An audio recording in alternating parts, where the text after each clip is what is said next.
नमस्कार, मैं खास प्रोग्राम में आप सभी का बहुत बहुत स्वागत है। मैं मनीष कुमार, मैं चैनल 24/7 देख रहे हैं आप।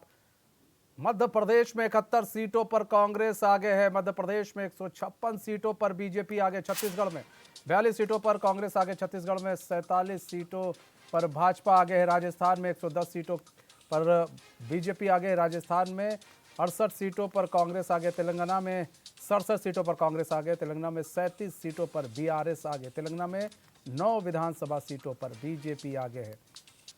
तो बड़ी खबर बता रहे हैं इस वक्त की, बड़ा उलटफेर देखने को मिल रहा है। 3 राज्यों में बीजेपी सत्ता में आती हुई दिखाई दे रही है। राजस्थान, मध्य प्रदेश, छत्तीसगढ़ में बीजेपी सत्ता में आते हुए दिखाई दे रही है। वहीं तेलंगाना में कांग्रेस ने एक बार फिर से कांग्रेस वहां पर पूर्ण बहुमत से आते हुए कांग्रेस दिख रही है। लेकिन इन सबके बीच तेलंगाना में बीजेपी का प्रदर्शन भी अच्छा दिखाई दे रहा है।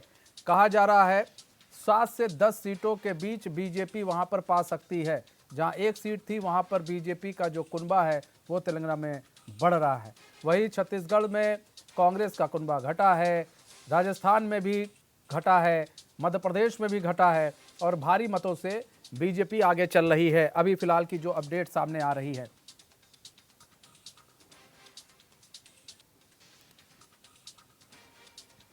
तो कहीं ना कहीं बीजेपी 3 राज्यों में बढ़त बनाते हुए और कांग्रेस तेलंगाना में बढ़त बनाते हुए।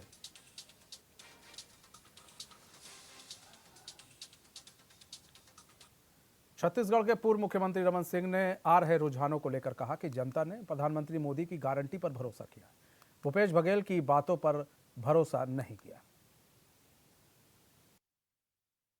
और जनता को मोदी जी की गारंटी, जनता ने उस पर भरोसा किया, भूपेश की बातों पर भरोसा नहीं किया। ये प्रथम चरण के रुझान में स्पष्ट दिख रहा है और ये निश्चित रूप से भारतीय जनता पार्टी के लिए और राष्ट्रीय नेतृत्व का आशीर्वाद मिला और हम जीत की ओर बढ़ेंगे। तो हमारे साथ हमारे मेहमान भी जुड़ चुके हैं। रविंद्र कुमार जुड़ चुके हैं, भाजपा प्रवक्ता। मोहन काला जुड़ चुके हैं, कांग्रेस प्रवक्ता। राजेंद्र बिष्ट जुड़ चुके हैं, राजनीतिक विश्लेषज्ञ। आप सभी का बहुत बहुत स्वागत है एचएन में। सबसे पहले मोहन काला जी आपका रुख कर लेते हैं। मोहन भाई, इस वक्त सिर्फ एक ही गाना याद आ रहा है, ये क्या हुआ, कैसे हुआ?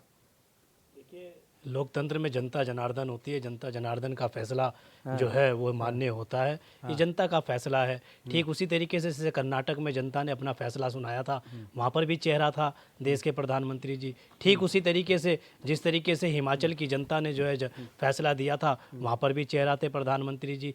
और आप देखिए कि जिस तरीके से तेलंगाना कोई अलग राज्य नहीं है, तेलंगाना कोई देश से अलग राज्य नहीं है, तेलंगाना भी इसी देश का राज्य है। पर वहाँ भी देखिए आप किस तरीके से कांग्रेस जो है 67 सीटों पर वहाँ पर आगे चल रही है और सरकार बनाने का। और अभी ये शुरुआती रुझान है मनीष भाई। अभी आप देखिएगा कि छत्तीसगढ़ में जिस तरीके से लगातार मैं आपसे बता रहा हूँ कि छत्तीसगढ़ में कांग्रेस फिर से जो है अपनी सरकार बनाएगी, ये तय है। तेलंगाना और छत्तीसगढ़ में कांग्रेस जो है सरकार बनाएगी, ये तय है। अभी शुरुआती रुझान है, धीरे धीरे देखिएगा कि आंकड़े किस तरीके से नज़दीक आएंगे। हाँ, ये तय है कि जिस तरीके से हमें उम्मीद थी, उस उम्मीद पर कहीं ना कहीं कुछ कमियां रही हैं, कसर रही हैं, जो पूरी तरीके से खरा नहीं उतर पाए हैं। चाहे मैं मध्य प्रदेश के विषय में बात करूं, चाहे राजस्थान के विषय पर बात करूं। राजस्थान में जिस तरीके से उम्मीद थी उस तरीके का प्रदर्शन नहीं हो पाया। पर अभी आप देखिए कि अभी समय है और समय रहते मुझे लगता है कि कुछ ना कुछ बदलाव ज़रूर होगा। और कहीं ना कहीं जो है बहुत कांटे की टक्कर अभी तक जो है वो राजस्थान के अंदर है। और अभी धीरे धीरे जिस तरीके से मतगणना होती रहेगी, जिस तरीके से रुझान आगे बढ़ते रहेंगे, कहीं ना कहीं जो है आप देखिएगा कि कांग्रेस जो है कांग्रेस की अच्छी स्थिति जो है राजस्थान में भी होगी। और छत्तीसगढ़ और तेलंगाना में बिल्कुल साफ हो चुका है कि कांग्रेस जो है सरकार बनाने जा रही है। ठीक है रविंद्र भाई, सबसे बड़ी चीज़ ये है कि छत्तीसगढ़ तेलंगाना, इनका कहना है छत्तीसगढ़ में फिलहाल अभी रुझान जैसे जैसे आगे आ रहे हैं, बीजेपी ही आगे जा रही है छत्तीसगढ़ में भी फिलहाल। मोहन भाई का कहना है कि जो है वहाँ पर बीजेपी ही, मतलब कांग्रेस ही सरकार बनाएगी छत्तीसगढ़ में और तेलंगाना में। लेकिन अब सवाल यहाँ पर यह है कि इन्होंने मध्य प्रदेश और राजस्थान में हथियार डाल दिए, क्योंकि इनको भी मालूम है कि मध्य प्रदेश राजस्थान में हो गया है खेल। अब आपको क्या लगता है, तेलंगाना में की बात करें और हम छत्तीसगढ़ की बात करें, तो अभी तो फिलहाल काफ़ी अंतराल आ गया है। बीजेपी और उसमें 52 पर बीजेपी चल रही है, कांग्रेस 35 पर है। और तेलंगाना में 72 सीटें हैं कांग्रेस की, 35 पर बीआरएस है। लेकिन इन सबके बीच में बीजेपी ने एक बड़ी उपलब्धि हासिल करते हुए, जहां पर 1 या 2 सीटें होती थी, आज वहां पर तेलंगाना में बीजेपी 8 सीटें आ रही है। किस तरह से देख रहे हैं? देखिए, सबसे पहले तो मैं देश के सभी ऐसे मतदाताओं को जो राज्यों में, जिन्होंने राजस्थान, छत्तीसगढ़, मध्य प्रदेश, तेलंगाना, जहाँ जहाँ भी चुनाव में हिस्सा लिया, उन लोगों ने भारतीय जनता पार्टी के ऊपर भरोसा दिखाया और वहाँ के संगठन पे, और सबसे बड़ा चेहरा हमारा प्रधानमंत्री माननीय नरेंद्र मोदी जी और माननीय अमित शाह जी की रणनीति, नड्डा जी का नेतृत्व, जिस प्रकार से रिजल्ट के तौर पे हमारे सामने आ रहा है। अब लगभग 12 सवा 12 बजे का टाइम हो चुका है। कहीं ना कहीं रिजल्ट में मुझे लगता है स्टेबिलिटी आ जाती है।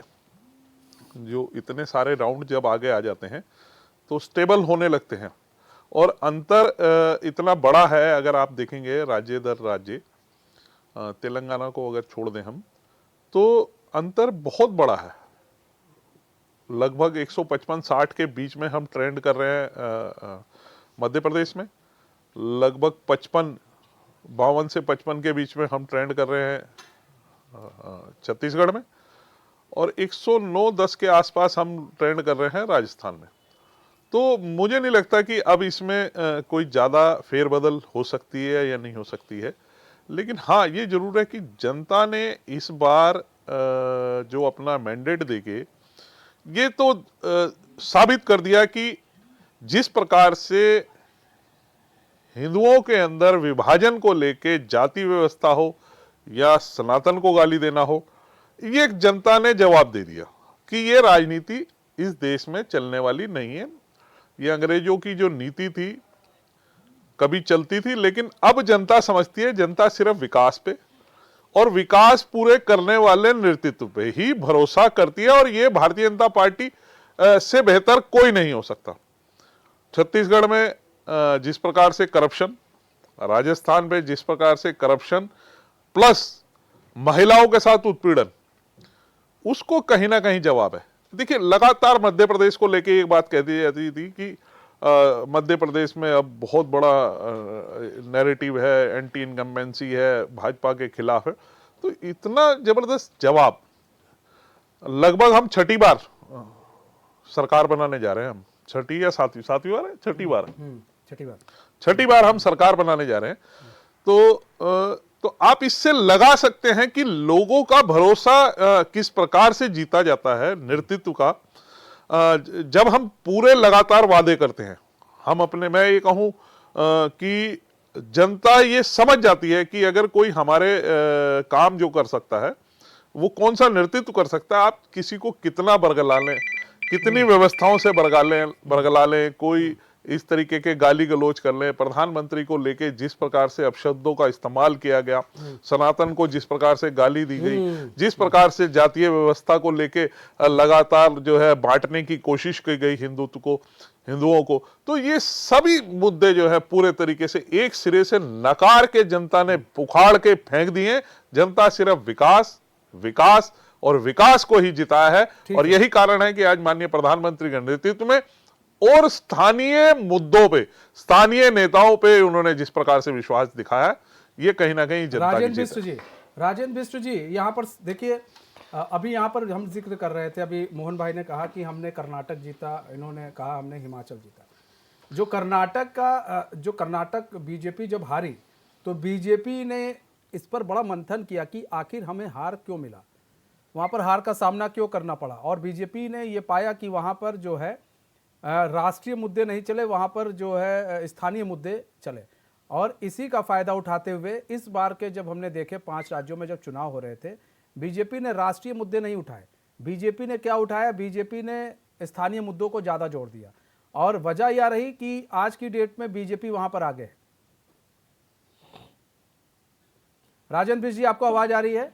हाँ, आ रही है, आवाज आ रही है जी। राजेंद्र बिष्ट जी, जिस तरह का आज रुझान जो है अभी आए हैं, वो अपने आप में एक बिल्कुल अलग से है। जितने भी एग्जिट पोल आए उनको नकार दिया गया। हाँ, नकार दिया गया। और जिस तरह के आए हैं, मुझे लगता है कि इस बार तो बीजेपी ने वाकई बहुत कमाल कर दिया है। क्यों?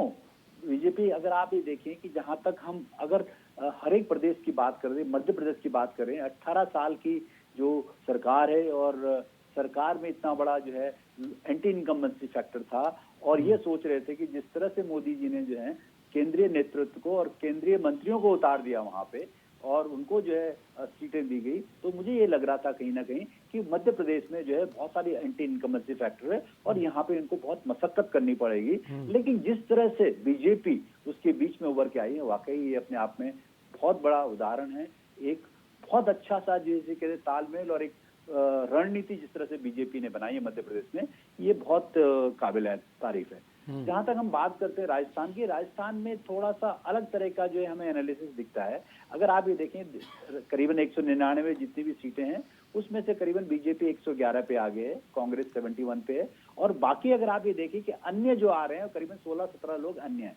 अन्य की हम बात करें तो अन्य भी जो है ये सब जो है कांग्रेस और बीजेपी से जो बागी लोग हैं। लेकिन इन सब के बावजूद भी राजस्थान में आप ये देखिए कि बीजेपी का मत प्रतिशत बढ़ रहा है और बढ़ा है, पिछले टाइम से बहुत ज्यादा बढ़ा है।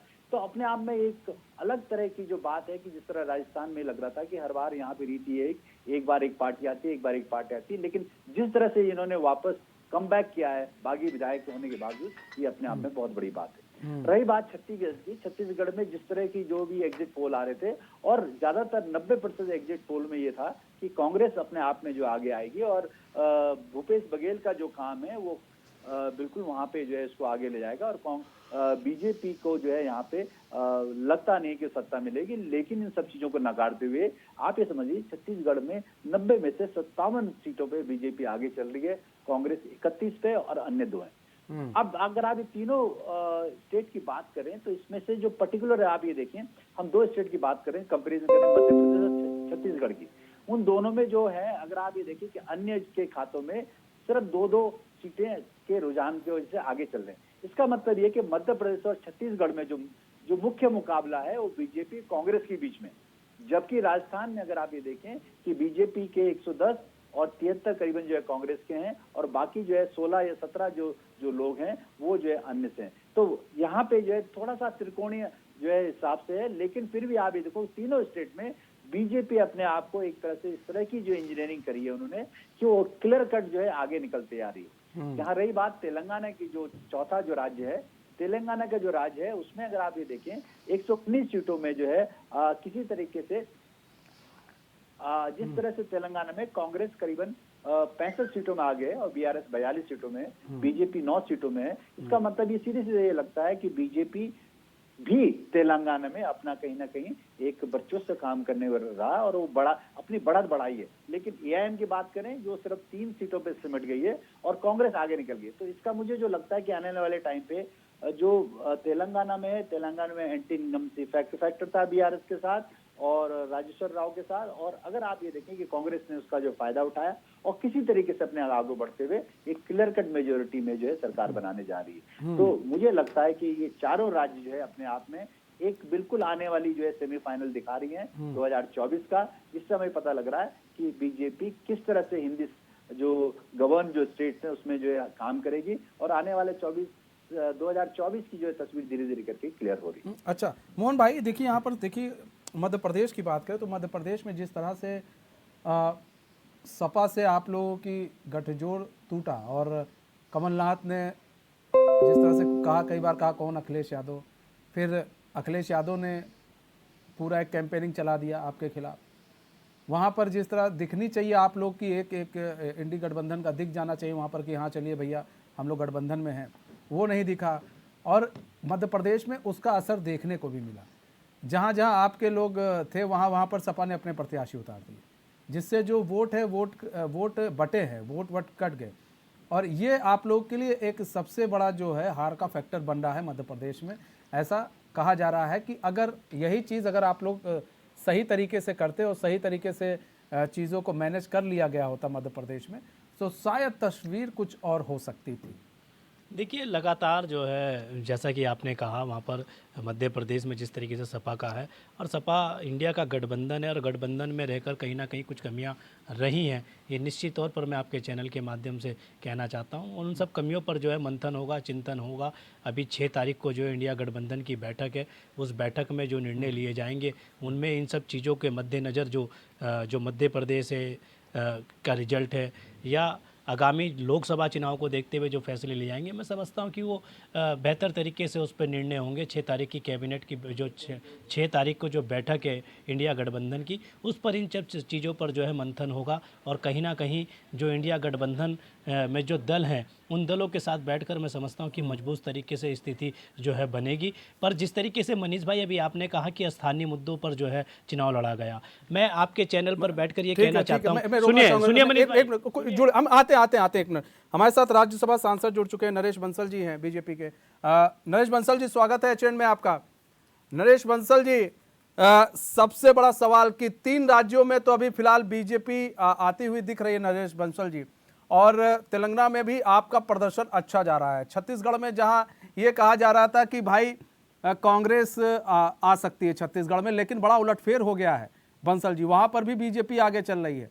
तो क्या छत्तीसगढ़ में मोदी मैजिक दिखा, राजस्थान में मोदी मैजिक दिख गया और आपका मध्य प्रदेश में मोदी मैजिक दिख गया?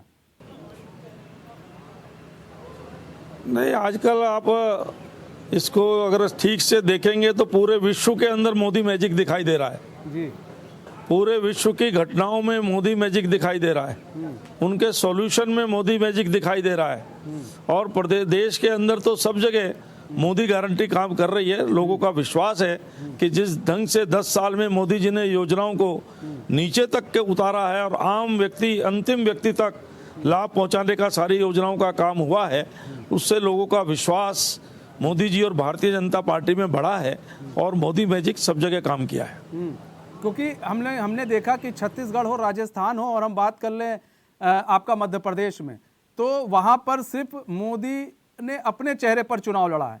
उन्होंने किसी को चेहरा नहीं बनाया मुख्यमंत्री का, उन्होंने अपने चेहरे पर चुनाव वहां पर लड़ा। और वहां पर सबसे बड़ी चीज ये थी कि अगर इन राज्यों में अगर नतीजे कुछ और होते तो वो भी ये जानते थे कि मेरे ऊपर ही ब्लेम आएगा, वैसे भी ब्लेम आएगा, ऐसे भी ब्लेम आएगा। तो उन्होंने ये सोचा कि नहीं, अपने ही चेहरे पर मैं चुनाव लड़ूंगा, उसके बाद देखा जाएगा मुख्यमंत्री किसको बनाना है किसको नहीं बनाना है, वो तो बात की बात आ जाएगी। तो ऐसे में एक बड़ा दांव भी खेला था उन्होंने। देखिए, आज विश्व के सबसे लोकप्रिय नेता हैं। आप जानते हैं कि पिछले 10 वर्षों में विश्व स्तर पर उनकी रेटिंग कभी भी 70% से कम नहीं आई, उससे ज़्यादा ही रही है। और देश के अंदर भी उनकी विश्वसनीयता सबसे ज़्यादा है, उनके मुकाबले में कोई नेता कहीं दिखाई नहीं देता है। तो जब हमारे पास इतने इस स्तर के नेता हैं जिसको जनता मानती है, जिनकी गारंटी को गारंटी मानती है, तो भारतीय जनता पार्टी के वो नेता हैं, हमें गर्व है इसके ऊपर। बाकी सभी राज्यों में मोदी जी का चेहरा था और सामूहिक नेतृत्व था और अनुशासित कार्यकर्ता थे, इसके आधार पर हम चुनाव जीते हैं। अच्छा, एक चीज़ और है कि हम बात करें मध्य प्रदेश में और हम बात कर लें छत्तीसगढ़ में और राजस्थान की, यहाँ पर क्या ऐसा मतलब बीजेपी की तरफ से क्या ऐसी टेक्निक अपनाई गई? क्योंकि जब आप लोग कर्नाटक हारे तो कहा जा रहा है उसके बाद काफ़ी मंथन किया गया था और जेपी नड्डा ने काफ़ी मंथन किया था, गृह मंत्री अमित शाह ने काफ़ी मंथन किया था कि भाई आखिर ऐसी कमी कहाँ रह गई। और इस बार आप लोगों ने सबसे ज़्यादा जोर दिया, स्थानीय मुद्दों को लेकर जोर दिया।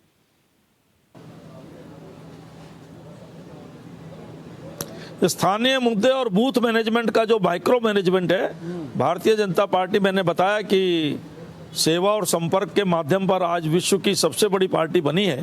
पन्ना प्रमुख तक की हमारे पास व्यवस्था है जो किसी राजनीतिक दल के पास नहीं है, और उस सबको ठीक से मैनेज करके उनका उपयोग भारतीय जनता पार्टी में होता है और उनको सबको सम्मान मिलता है।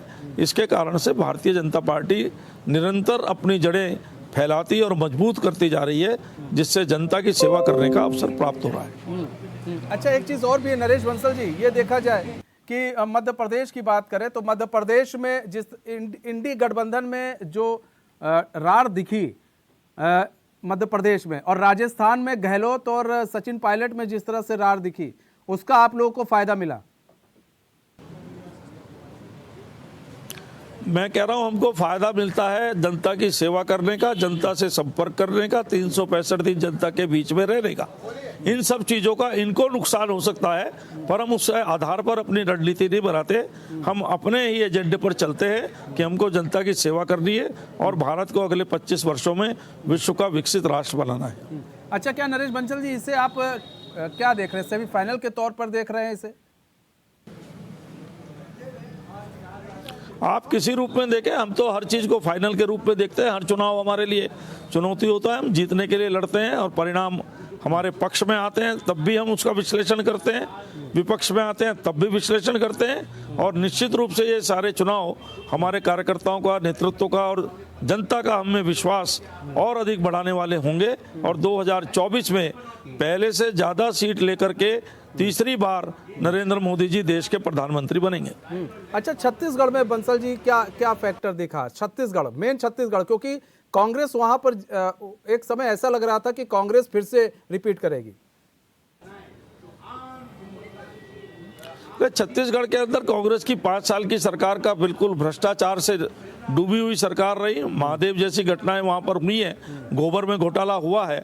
जनता ने ये देखा कि पिछले 15 साल में बीजेपी की सरकार ने जो सेवा की जनता की और जो उनको लाभ पहुंचाए, उसके मुकाबले कांग्रेस की सरकार पूरी तरह से भ्रष्टाचार और आपसी कलह में डूबी रही।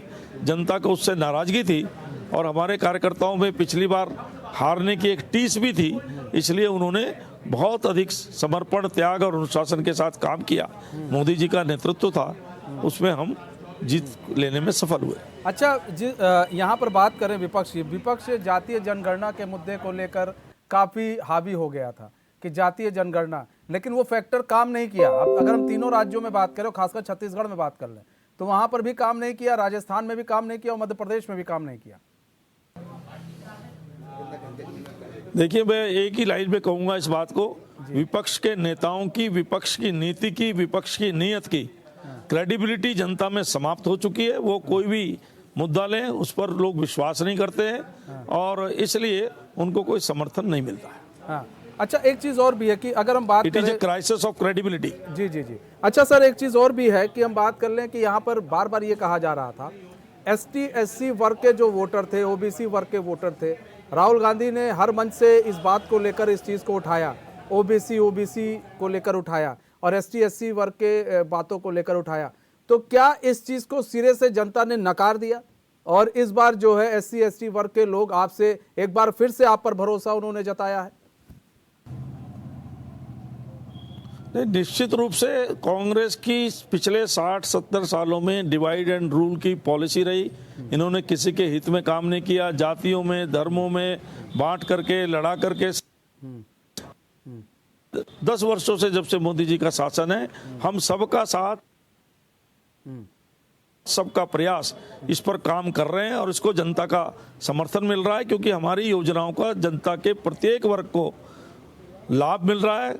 जाति नहीं, लिंग नहीं, कोई किसी प्रकार का भेदभाव नहीं, सबको उसका लाभ मिल रहा है। इसके कारण हमारी विश्वसनीयता बढ़ी है। अच्छा, मध्य प्रदेश में एंटी इनकम्बेंसी की बात चल रही थी और इसको ये जो चीजें हैं काफी हावी भी हो गई थी, इसलिए जो है कई ऐसे मंत्रियों को उतारना पड़ा ताकि ये जो एंटी इनकम्बेंसी की बातें चल रही हैं वो शांत हो जाए। और वो दिखा भी, उसका असर दिखा भी। और एक नया जो प्रयोग किया गया नरेंद्र मोदी के द्वारा, मध्य प्रदेश हो, राजस्थान हो, कई जगहों पर, वो उसका असर भी दिख रहा है। निश्चित रूप से नए नए प्रयोग होते हैं राजनीति में और उनके प्रभाव सकारात्मक हों, ये बहुत अच्छी बात है। और चाहे वो केंद्र में मंत्री थे लेकिन प्रदेशों के नेता थे, उनको अगर वहां पर उतारा गया तो और वो जीत कर आ रहे हैं, तो ये उनकी भी विश्वसनीयता है। और पार्टी के लिए पार्टी जो काम देती है, जब देती है, सब कार्यकर्ता, नेता सब उस काम को करते हैं। अच्छा, तेलंगाना में अगर BRS आपके साथ आ जाती और विधानसभा चुनाव लड़ती आपके साथ वहां मिलकर, तो क्या लग रहा है, तस्वीर कुछ और होती तेलंगाना में? ये अब इस समय तत्काल इस पर कोई कमेंट करने की आवश्यकता नहीं, बाद में पार्टी उस पर विश्लेषण करेगी। हाँ। चुनाव परिणामों के बाद, क्योंकि वो NDA के साथी भी हैं। अच्छा, हाँ, लेकिन उसके बाद भी हमने तो चुनाव दोनों के विरोध में लड़ा है। हाँ, आपने विरोध में लड़ा और वहां पर अभी अच्छी खासी जो है आप लोग को सीट मिलती दिख रही है। अच्छा, एक चीज और भी यहाँ पर हम बात करें, छत्तीसगढ़, मध्य प्रदेश और राजस्थान में लाल डायरी की बात काफी उठी, तो क्या ये जो लाल डायरी की बात थी, अगर आप लोग सत्ता में आ जाते हैं तो क्या इसको फिर उजागर किया जाएगा या फिर वो फिर सारी बातें छिप जाएंगी कि लाल डायरी में आखिर था क्या? नहीं, निश्चित रूप से आपने देखा है कि कितना ईडी को, सीबीआई को, इनकम टैक्स को विपक्ष ने और इंडी गठबंधन ने इशू बनाने की कोशिश की, लेकिन जनता ने उस पर मोहर लगाई है। और प्रधानमंत्री जी का भी कहना है कि भ्रष्टाचारी को किसी को भी छोड़ा नहीं जाएगा, भ्रष्टाचार का एक एक पैसा मुंह में हाथ डालकर निकाला जाएगा और भ्रष्टाचारियों को जेल भेजा जाएगा। अच्छा, यहाँ पर अगर राजस्थान में क्या सर, ये जो सचिन पायलट और ये गहलोत जी के बीच में एक जो चला, एक पूरा मुद्दा चला, उन्होंने अपने ही सरकार पर भ्रष्टाचार के आरोप लगा दिए, और आज की डेट में जो अभी हमारे पास खबर आ रही थी कुछ देर पहले कि सचिन पायलट जहां से चुनाव लड़ रहे थे, जिस विधानसभा क्षेत्र से, वहीं से वो पीछे चल रहे थे। तो ऐसे में क्या समझा जाए, जो वोटर्स थे जिन्होंने उनको पिछली बार भर भर के वोट किए थे, उनके पक्ष में समर्थन उनको दिया था, ये सोच कर दिया था कि भाई वो मुख्यमंत्री बन जाएंगे, लेकिन गहलोत को मुख्यमंत्री बनाया गया और लोग नाराज हो गए, तो उनके वोटर्स को भी आप अपनी तरफ लाने में इस बार कामयाब रहे? अब ये कांग्रेस के अंदर का विषय है, वो विश्लेषण करें क्या क्या हुआ। हम तो चूंकि जीत की ओर आगे बढ़ रहे हैं और हमारा मानना है कि जनता ही जनार्दन है, जनता ने हमारे पक्ष में फैसला दिया है, हम उसका अभिनंदन करते हैं, वंदन करते हैं। ठीक है सर, बहुत बहुत धन्यवाद नरेश बंसल जी हमारे साथ जुड़ने के लिए और अपना बहुमूल्य समय हमें देने के लिए। तो हमारे साथ राज्यसभा सांसद नरेश बंसल जी जुड़े हुए थे, जो बता रहे थे कि भाई जनता का मैंडेट हमें मिला हुआ है और जनता ने हमें भर भर के वोट दिए हैं, हम उसका सम्मान करते हैं। हमारे साथ हमारे मेहमान जुड़े हुए हैं, मोहन काला जी। अभी आप राज्यसभा सांसद नरेश बंसल जी को भी सुन रहे थे, बड़ा नाप तोल के बोल रहे थे, वो ज़्यादा नहीं बोल रहे थे कुछ ऐसा, लेकिन जो एंटी इनकम्बेंसी दिखी उस चीज़ को मध्य प्रदेश में नरेंद्र मोदी ने उस चीज़ को, जो पीएम भाई उन्होंने कम कर दी, वहाँ पर केंद्रीय मंत्रियों को वहाँ उतार दिया, सांसदों को विधायक बना दिया, तो एक नई राजनीति उन्होंने शुरू की, उसका असर भी मध्य प्रदेश में देखने को मिला। मनीष भाई, अगर अभी भी अगर आप रुझानों में देखेंगे तो कई मंत्री जो उन्होंने लड़ाने का काम किया, चाहे नरोत्तम मिश्रा हो या चाहे उनके तोमर जी, लगातार जो है वो पीछे चलने का काम वहाँ पर मध्य प्रदेश में जारी था, वो पीछे चल रहे थे। तो इससे लगातार पता चल रहा है कि आपने अभी जिस तरीके से आप बात कर रहे थे स्थानीय मुद्दों को लेकर, चाहे मैं राजस्थान के विषय पर बात करूँ या चाहे मैं मध्य प्रदेश के विषय पर बात करूँ, चाहे मैं आपसे यहाँ पर जो है छत्तीसगढ़ के विषय पर बात करूं, कहीं भी स्थानीय मुद्दों को लेकर या स्थानीय लीडरशिप पर विश्वास कर जो है भारतीय जनता पार्टी ने चुनाव लड़ने का काम नहीं किया। वहां पर अगर आप मुझे बता दीजिए कहीं भी अगर स्थानीय नेताओं के साथ लीडरशिप पर चुनाव लड़ने का काम किया, वहां चेहरा अगर कोई था तो वो देश के प्रधानमंत्री जी ने अपने आप को चेहरा बनाकर जो है चुनाव लड़ने का काम किया। और आप उसके बावजूद भी आप देखिए लगातार कि अगर केंद्र सरकार के जो कैबिनेट मंत्री हैं और जिनको चुनाव में उतारा गया विधानसभा के चुनाव में, अगर वो पीछे चलें तो समझ में आता है कि जनता कहीं ना कहीं जो है पूरी तरीके से उनके पक्ष में अभी भी नहीं गई है। जिस तरीके से राजस्थान और मध्य प्रदेश के अंदर जनता ने कांग्रेस पर अभी भी विश्वास जताने का काम किया है, अगर प्रधानमंत्री जी की गारंटी पर इतना विश्वास होता तो कांग्रेस को कहीं ना कहीं जो है बहुत बड़े अंतर से समेट देना चाहिए था, पर वो नहीं संभव हो पाया। हाँ, पर कहीं ना कहीं मैं अभी भी आपसे कह रहा हूं कि कुछ चीज़ों पर जो है कहीं ना कहीं हमारी जो, चाहे मैं राजस्थान के विषय पर बात करूं चाहे मध्य प्रदेश के विषय पर बात करूं, कहीं ना कहीं नीति में या रणनीति में जो कमियां रही हैं उस पर मंथन होगा। और इसी देश के अंदर जो है, मैं बार बार आपके चैनल पर बैठकर इस बात को कह रहा हूं कि हिमाचल भी इसी देश का हिस्सा था और स्थानीय मुद्दों पर चुनाव हुआ। वहां के स्थानीय मुद्दों पर जब कांग्रेस ने चुनाव लड़ने का काम किया तो लोगों ने जो है भारतीय जनता पार्टी को नकारने का काम किया। कर्नाटक के अंदर स्थानीय मुद्दों पर चुनाव हुआ, वहां की जनता ने जो है नकारने का काम किया। पर हाँ, वोटों का दुर्विकरण कर हिंदू मुस्लिम में बांटकर जिस तरीके से भारतीय जनता पार्टी जो है राजनीति करती है, ये कहीं ना कहीं उसी का। और अभी जिस तरीके से राज्यसभा सांसद जी कह रहे थे कि कांग्रेस ने जातियों में बांटने का काम किया, पिछले 9 साल से लगातार देश के प्रधानमंत्री जी जिस भी राज्य में जाते हैं वहां अपनी एक नई जाति का अपने आप से जोड़ लेते हैं। तो ये तो देश के प्रधानमंत्री जी पिछले 9 सालों से इस देश को बांटने का काम कर रहे हैं। मैं तेली का बेटा हूं, मैं पठान का बच्चा हूं, मैं ओबी पिछड़ी जाति का बच्चा हूं, ये मैं कोई कह रहा था, ये रविंदर भाई कोई कह रहे थे ये मनीष वर्मा जी कोई कह रहे थे, ये देश के प्रधानमंत्री जी कह रहे थे। देश को बांटने का काम, हिंदू मुसलमान में बांटने का काम, जातियों में बांटने का काम तो देश के प्रधानमंत्री जी कर रहे हैं। और तेलंगाना में आप देखिए कि किस तरीके से इनका गठबंधन वहां पर जो है दोनों दलों पर, चाहे भारतीय जनता पार्टी हो चाहे केसीआर के रूप में हो, गठबंधन था। और उसके बावजूद भी कांग्रेस ने वहां पर जो है दोनों को जो है मुंह की खिलाने का काम किया। और छत्तीसगढ़ में मैं फिर से कह रहा हूं आपसे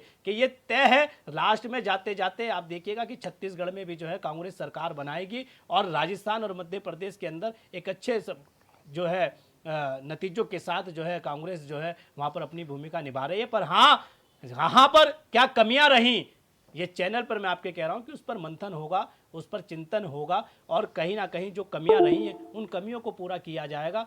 क्योंकि जिस तरीके से लीडरशिप, हमने स्थानीय मुद्दों के साथ स्थानीय लीडरशिप पर चुनाव लड़ने का काम किया है और भारतीय जनता पार्टी ने स्थानीय लीडरशिप को एक किनारे कर जो है एक चेहरे पर चुनाव लड़ने का काम किया है। अब इस पर जो है मंथन होगा कि हाँ भाई कहाँ पर कोई कमियां रही हैं, उस पर कांग्रेस जो है चिंतन करेगी, मंथन करेगी, ये तय है। पर हाँ, जनता ने जो है, चाहे मैं तेलंगाना के इस पर बात करूं, चाहे मैं छत्तीसगढ़ पर बात करूं, चाहे राजस्थान पे विषय पर बात करूं, जनता ने कांग्रेस पर भी विश्वास किया है, कांग्रेस के कार्यों पर भी विश्वास किया है। और हार और जीत जो है ये लोकतंत्र में जो है सर माथे होता है। जब हिमाचल में भारतीय जनता पार्टी हारी तो हिमाचल में भारतीय जनता पार्टी ने अपनी कमियों पर ध्यान देने का काम किया। जब कर्नाटक में हारी तो उन्होंने भी अपनी कमियों पर काम करने का काम किया। अब राजस्थान और मध्य प्रदेश के जो रिजल्ट सामने आ रहे हैं उस पर कांग्रेस मंथन करेगी और कांग्रेस चिंतन के साथ साथ जो है संगठन के साथ उसे जो है अपने कार्यों में उतारने का काम करेगी। और जिस तरीके से अभी आप कह रहे थे कि क्या बोलते हैं ये फाइनल है, तो ये फाइनल नहीं है। 2024 में जनता जो है इसको जो है नतीजे जो हैं 2024 के वो बताएंगे। पर पूरे देश के अंदर जो है कहीं ना कहीं देश के प्रधानमंत्री जी को भी पता था कि जिस तरीके से लोकल लीडरशिप ख़त्म है, जिस तरीके से पिछले अगर 5 सालों में मैं आपसे यहाँ पर बैठकर राजस्थान, खाली राजस्थान के विषय पर बात करूँ तो भारतीय जनता पार्टी का एक प्रदर्शन आप मुझे राजस्थान के अंदर दिखा दीजिए। एक प्रदर्शन में राजस्थान में जो भारतीय जनता पार्टी का स्थानीय लोकल लीडरशिप पर नहीं होगा। यहाँ पर जो चेहरे पर चुनाव लड़ा गया और वो एक ही चेहरा था, आपको पता है। अभी आप भी यही कह रहे थे कि एक ही चेहरा है, उसी चेहरे पर, और उसी चेहरे के मुताबिक जो है कर्नाटक में चुनाव लड़ा गया, उसी चेहरे के मुताबिक पंजाब में चुनाव लड़ा। तो वही आप लोगों के लिए दिक्कत बन जा रहा है वो चेहरा, रविंद्र भाई। नहीं, मुसीबत देखिए मैं आपको बता दूं, मुसीबत पंजाब में भी, पंजाब की जनता भी हिंदुस्तान में आती है। लेकिन बीजेपी ने, पर दिक्कत ये होती है मनीष भाई, दिक्कत ये होती है कि जब चेहरा हारता है तब जो है ना तो भारतीय जनता पार्टी को दिखाई देता है ना पत्रकार साथियों को दिखाई देता है कि चेहरा हार गया। क्योंकि जब हिमाचल में जब हार होती है, जब किसी राज्य में हार होती है तो वो भारतीय जनता पार्टी की हार हो जाती है। जब जेपी नड्डा जी के प्रदेश में बीजेपी हार जाती है, जहां से राष्ट्रीय अध्यक्ष हैं, तब बीजेपी की हार होती है, जब चेहरे की हार नहीं होती है। जब हिंदुत्व वाले 75%, 98% तो हिमाचल जो हिंदुत्व वाला राज्य है और जहां से जेपी नड्डा जी राष्ट्रीय अध्यक्ष आते हैं, जब वहां से भारतीय जनता पार्टी हारती है तो वो बीजेपी की हार है, वो चेहरे की हार नहीं होती है। जब कर्नाटक जो 75% हिंदुत्व वाला राज्य है, जब वहां से भारतीय जनता पार्टी हारती है तो तब चेहरे को आगे नहीं किया जाता है, तब भारतीय जनता पार्टी को आगे किया जाता है। ये चरित्र होता है, ये चरित्र है भारतीय जनता पार्टी का। उस वक्त भी आप लोगों ने काफी उठाया। हम जीतती है तो कांग्रेस जीतती है, हारती है तो कांग्रेस हारती है। ठीक है मोहन भाई, भारतीय जनता पार्टी की तरह नहीं है। ठीक है, आदित्य कोठारी जी जुड़ चुके हैं। एक मिनट आदित्य कोठारी जी जुड़ चुके हैं, प्रदेश महामंत्री है बीजेपी के। आदित्य कोठारी जी, स्वागत है चैन में आपका। आदित्य कोठारी जी, किस तरह से देख रहे हैं रुझानों को आप लोग, इस पूरे रुझान को किस तरह से देख रहे हैं, चाहे छत्तीसगढ़ हो, मध्य प्रदेश हो, राजस्थान हो, तेलंगाना हो, और किस तरह से देख रहे हैं आप लोग?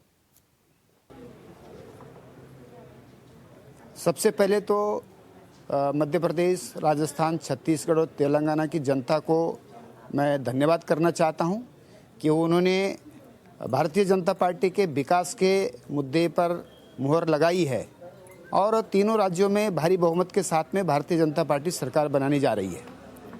ये निश्चित रूप से है कि भारतीय जनता पार्टी के पास एक बहुत मजबूत नेतृत्व है और भारतीय जनता पार्टी विकास के आधार पर इस चुनाव को लड़ी और हर चुनाव को विकास के नाम पर लड़ती है। इस समय पूरे देश भर में जिस तरह से 80 करोड़ से ज़्यादा जनता को मुफ्त राशन देने का, आयुष्मान योजना के तहत गरीबों को स्वास्थ्य गारंटी देने का काम भारतीय जनता पार्टी ने किया है और सभी राज्यों में केंद्र में एक सुशासन देने का काम भारतीय जनता पार्टी ने किया है।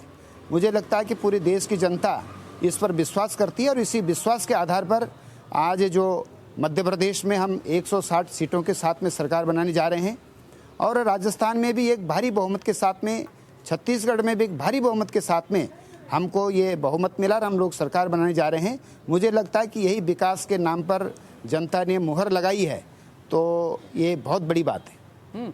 अच्छा, बार बार बात हो रही है यहाँ पर जातीय जनगणना का मुद्दा खूब उठा चुनाव में, और छत्तीसगढ़ में भी काफ़ी उठाया गया क्योंकि वहाँ पर अनुसूचित जनजाति के लोग ज़्यादा रहते हैं वहाँ पर, तो ऐसे में काफ़ी मुद्दा वहाँ पर उठाया गया। ये भी देखा गया कि जो राहुल गांधी थे उन्होंने कई बार मंचों से कहा कि हमारी सरकार आएगी तो हम तुरंत वहाँ पर जातीय जनगणना करा देंगे, तमाम तरह की चीज़ें हैं। मतलब ये जो जातीय जनगणना की बात थी लोगों ने नकार दी, एक सिरे से नकार दी। और मतलब छत्तीसगढ़ में देखिए जिस तरह से एक यकीन नहीं हो रहा था छत्तीसगढ़ में, जिस तरह से हिमाचल में यकीन नहीं था कि कांग्रेस आएगी, लेकिन कांग्रेस वहां पर आ गई। हिमाचल में सबको लग रहा था बीजेपी आ सकती है। वैसे छत्तीसगढ़ में भी बड़ा उलटफेर देखने को मिला। सभी एग्जिट पोल जो है धाराशाही हो गए जब रिजल्ट धीरे धीरे सामने आने लगे। तो भारतीय जनता पार्टी पंडित दीनदयाल उपाध्याय जी के मूल सिद्धांत पर काम कर रही है, जिसमें उन्होंने अंत्योदय के विकास की बात कही है। चाहे वो अटल बिहारी वाजपेयी देश के प्रधानमंत्री रहे हों, उनके कार्यकाल की बात देखिए, चाहे आदरणीय प्रधानमंत्री नरेंद्र मोदी जी 2014 से देश का नेतृत्व कर रहे हैं, उनकी सभी योजनाओं को देखिए। हमने समाज में जो पिछड़ा वर्ग है, जो अंतिम पायदान में खड़ा है, उसको आगे बढ़ाने की बात की है। हमारी सभी योजनाएं, चाहे प्रधानमंत्री आवास योजना हो, चाहे मुफ्त राशन देने की योजना हो, चाहे आयुष्मान योजना हो या उज्ज्वला गैस कनेक्शन देने की बात हो, हमने समाज में जो पिछड़ा वर्ग है, जो योजनाओं से वंचित रहा है अभी तक इतने लंबे वर्षों पर कांग्रेस के कार्यकाल के दौरान, जिन लोगों को सरकार की योजनाओं का लाभ नहीं मिल पाया, उन सभी लोगों को हमने लाभ देने का प्रयास किया है। इसलिए मैं समझता हूं कि हम लोग भारतीय संस्कृति को मजबूत करने की बात करते हैं, भारतीय सभ्यता को संरक्षण देने की बात करते हैं। इसलिए कांग्रेस और इन विपक्षी दलों को जब कोई आधार नहीं मिला, जब कोई मुद्दा नहीं मिला, तो ये फिर जातिगत जनगणना की ओर चले गए। मैं समझता हूं कि भारतीय समाज और यहाँ की जनता पढ़ी लिखी जनता है, वो इनके इस प्रकार के झांसे में नहीं आने वाली है और वो भारतीय जनता पार्टी की रीति नीतियों से पूरी तरह से सहमत है। अच्छा, एक चीज और भी है जी मनीष जी। अब यहाँ पर अगर हम बात कर ले, मध्य प्रदेश में एंटी इनकम्बेंसी की बड़ी बात चली, बड़ा जोर शोर दिया गया एंटी इनकम्बेंसी को लेकर, और शिवराज सिंह चौहान के लेकर एक अलग से नैरेटिव भी सेट किया गया, लेकिन वो सब जो है इस वक्त सब धराशायी हो गए। और मध्य प्रदेश में अब ऐसा लग रहा है कि पहले तो ये था कि 4 या 5 सीटों से ही सारा मामला होगा, लेकिन वहां पर तो अब मध्य प्रदेश की बात कर ले तो 160 पर है, 66 पर आकर कांग्रेस टिक गई है। जहां 4 से 5 सीटों की बात हम कर रहे थे, वहां पर आज की डेट में 100 सीटें आगे चल रही है मध्य प्रदेश में। तो मध्य प्रदेश में किस चीज को फैक्टर आप मान रहे हैं? जी देखिए, जहां पर सरकारें होती हैं, निश्चित रूप से एक स्वाभाविक विषय होता है, व्यावहारिक विषय होता है कि एंटी इनकम्बेंसी रहती है। लेकिन जब सरकार जनता की अपेक्षाओं पर खरी उतरती है और अपेक्षाओं से अधिक जब काम करती है, तो निश्चित रूप से जनता उस सरकार के साथ में, उस पार्टी के साथ में खड़ी होती है। और यही बात मध्य प्रदेश में देखी गई है। वहां पर वहां के मुख्यमंत्री लोकप्रिय हुए हैं और उनकी लोकप्रियता और अधिक बढ़ी है। उन्होंने जिस प्रकार की योजनाएं मध्य प्रदेश की जनता के लिए दी हैं और उन योजनाओं से वहां की जनता को लाभ मिला है, और यही परिणाम इसका रहा है कि आज 2023 के विधानसभा चुनाव में भारतीय जनता पार्टी वहां पर 160 से अधिक सीटों से वहां पर सरकार बनाने जा रही है। तो एंटी इनकम्बेंसी बहुत छोटी रह गई और उनकी उपलब्धियां, उनकी लोकप्रियता, उनकी जन कल्याणकारी नीतियां बहुत आगे बढ़ गई। यही इसका परिणाम रहा कि आज भारतीय जनता पार्टी भारी बहुमत से मध्य प्रदेश में सरकार बनाने की ओर बढ़ रही है। अच्छा, एक चीज और भी है, जिस तरह से बयान दिए गए इंडी गठबंधन की तरफ से, कई ऐसे बयान आए सनातन को लेकर कि डेंगू, मलेरिया, और कई लोग कह रहे थे खत्म कर दो, इस तरह के जो बयान आए, उसका भी असर देखा है इस चुनाव में? देखिए, ये सब राजनीतिक हथकंडे हैं। मुझे याद है कि जब नरसिम्हा राव जी इस देश के प्रधानमंत्री थे, उन्होंने राम मंदिर को लेकर के बहुत विरोधाभासी बयान दिए। वहाँ के आंदोलन को मुलायम सिंह जी के माध्यम से रोकने का प्रयास किया, लेकिन नरसिम्हा राव जी अपने घर के अंदर दिन में पूजा करके ही अपने काम पर निकलते थे। इसी तरह से इस देश के अंदर भी जो भी राजनीति करने वाले लोग हैं वे सभी हिंदू सभ्यता, भारतीय संस्कृति को मानने वाले लोग हैं। सभी लोग अपने अपने घरों में पूजा अर्चना करके जाते हैं, कर्मकांड को मानते हैं, लेकिन राजनीति करने के लिए वो इस प्रकार की बयानबाजी करते हैं। और जिसको कि यहाँ की जनता ने भली भांति समझा है कि यह केवल राजनीतिक हथकंडा है और भारतीय संस्कृति है, भारतीय सभ्यता है, यहाँ जो सनातन की हमारी परंपरा है, इसको जो है यहाँ बिल्कुल एकदम हजारों और मैं समझता हूँ कि लाखों वर्षों से हिंदुस्तान के अंदर चली आ रही ये व्यवस्था है, तो इसको राजनीतिक हथकंडा बनाना, राजनीतिक रूप से इसको डैमेज करना, ये निंदनीय है और यह इस देश की जनता ने भली भांति समझा है। अच्छा, तो कहीं ऐसा तो नहीं है आदित्य जी कि इस चीज़ को लेकर नरेंद्र मोदी ने भी काफ़ी अपने बयान और भाषणों में ये बात कही है कि भाई ये लोग जो देखिए किस तरह से सनातन विरोधी हैं और सनातन को एकदम ख़त्म करना चाहते हैं कुछ लोग। तो इस चीज़ को लेकर उन्होंने एक जोर भी दिया था, सनातन को लेकर काफ़ी जोर दिया गया है और इसका असर देखिए ये भी रहा कि राहुल गांधी को यहाँ पर आना पड़ा, केदारनाथ आना पड़ा, दर्शन करने के लिए भी आना पड़ा कि नहीं हम सनातन विरोधी नहीं हैं। निश्चित रूप से आदरणीय नरेंद्र मोदी जी ने, आदरणीय अमित शाह जी ने और आदरणीय योगी आदित्यनाथ जी ने सनातन के समर्थन में देश की जनता का समर्थन मांगा और यह समर्थन भारतीय जनता पार्टी को मिला भी है। और मैं समझता हूं कि सनातन को दबाने का, सनातन को कुचलने का प्रयास, इतिहास इस बात का गवाह है कि जिन जिन लोगों ने किया है उनको ही समाज ने कुचला है। और यह इस चुनाव में 2023 के विधानसभा चुनाव में ये स्पष्ट दिखाई दिया कि जिन जिन लोगों ने सनातन पर कुठाराघात करने का प्रयास किया, सनातन पर प्रश्न चिन्ह लगाने के काम किए हैं, उनको जनता ने सबक सिखाया है। ठीक है आदित्य जी, हमारे साथ जुड़ने के लिए और अपना बहुमूल्य समय देने के लिए। तो देखिए लगातार हम आपको बता रहे हैं कि बीजेपी जो है लगातार आगे चल रही है 3 राज्यों में और तेलंगाना में जो है कांग्रेस अपनी बढ़त बनाए हुए है और बीआरएस पीछे चल रही है। बीआरएस की कई सीटें जो है कांग्रेस के पास जा रही है और प्लस में जा रही है कांग्रेस तेलंगाना में, और बीजेपी भी वहाँ प्लस में जा रही है चूंकि वहाँ पर गठबंधन नहीं दिखा था। अच्छा, यहाँ बात कर ले हम रविंद्र भाई देखिए यहाँ पर सवाल कई हैं। सवाल ये है कि भाई यहाँ पर ये कहा जा रहा, जब काला जी से पूछो तो काला जी फिर आपको याद दिलाएंगे कि भाई आप हिमाचल की बात कीजिए, कर्नाटक की बात कीजिए, लेकिन उससे पहले 5 राज्यों के चुनाव हुए थे जहाँ पर बीजेपी ने अच्छी खासी जीत हासिल की थी। वो लोग भूल जाते हैं क्योंकि उसके बाद कर्नाटक जो है जो जीत हासिल की थी, इन लोग को एक बूस्टर डोज भी मिला था। तो ऐसे में आप किस तरह से इस पूरे चीज़ों को आप लोग देख रहे हैं, क्योंकि ये बहुत ज़रूरी है, इसलिए मैं बार बार कह रहा हूं क्योंकि यहाँ पर चेहरा पीएम नरेंद्र मोदी रहे हैं पूरे चुनाव भर में। देखिए मनीष भाई, चेहरा तो